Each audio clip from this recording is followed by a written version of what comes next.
Professor Yunus জঙ্গি এই কথাটা স্বয়ং মোদী নিজেও বিশ্বাস করতে পারবে না।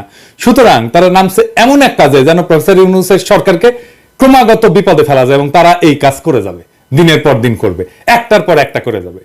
এই বন্যায় ব্যাপক ক্ষয়ক্ষতি হবে, ফসল ডুবে গেছে, খামার ধ্বংস হয়েছে, গবাদি পশু মারা গেছে, প্রচন্ড খাদ্যাভাব দেখা দেবে, মানুষজনকে সরাইতে হবে, এবং পুরা প্রশাসন, পুরা সরকার এই বন্যার ধকল সামলানোর কাজে ব্যস্ত হয়ে যাবে।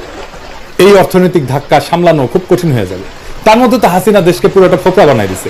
এখন তাদের একটাই মিশন, তা হইল প্রফেসর ইউনূসের সরকারকে যেভাবে পারে বেকায়দা ফেলা, এই বাঁধ খুলে ডুবায় দেওয়া তারই একটা পদক্ষেপ।